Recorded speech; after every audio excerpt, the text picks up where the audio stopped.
hello नमस्कार সকলোকে মই আজি দেখুৱাই দিম মোৰ লগত যে সৰু সৰু ছোৱালী কেজনী ভিডিও কৰে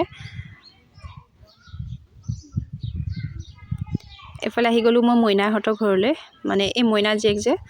তাইও নাচে ভিডিও কৰে মই দেখাই দিম বাৰু আৰু এফালে আহিলো বায়ে ৰিহা বনাই আছে চাওচোন ৰিহা ফুল বাচি আছে আপোনালোকক যদি কাৰোবাক ৰিহা লাগে মোক কমেন্ট কৰিব দেই মোক জনাই দিব এই বাই বৰ ধুনিয়া ৰিহা বনাই কিন্তু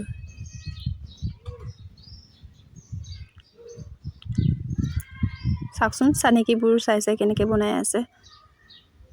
আৰু ইফালে এইখন এখন ৰিহা মান কোমল হয় পাটখুটাৰে ৰিহা হয় বহুত ধুনিয়া ৰিহা ইফালে আকৌ ফুলৰ চানেকিবোৰ এখন এখনকৈ চাই আছে যেনেকুৱা কোনখনত কি বনাই ভাবি আছে আৰু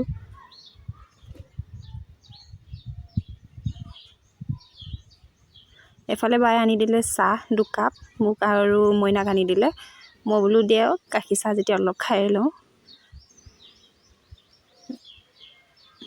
চাহখিনি খাই লওঁ কি কৰি আছো লৰাকেইটা এটো ধিতিৰাজ আটো জেটিছমান এটো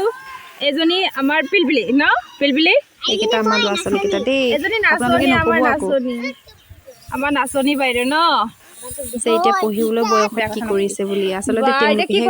সিহঁতে কয় যে মোকো এটা ভিডিও বনাচোন সেইকাৰণেহে মই বনাই দিছোঁ দেই মোৰ নাম অনন্যা খৰাই এই নাম বোলে পাঞ্চি খৰাই অনন্যা খৰাই নাম কোৱা নাম কি নাম ধিতিৰাজ আৰু কি নাম আৰু জেটিছমান দেউৰী আৰু এইকেইটা আমাৰ টিম দেই গ্ৰুপ সৰু সৰু এটা টিম সবে হাই কৈ দিয়া হাঁহি ফূৰ্তি কৰি থকা আমাৰ এইটো নাচন বাই বাই দেখিছে চাওকচোন বাৰু আজিলৈ আপোনালোকক ময়ো বাই বুলি কৈ দিছোঁ বাই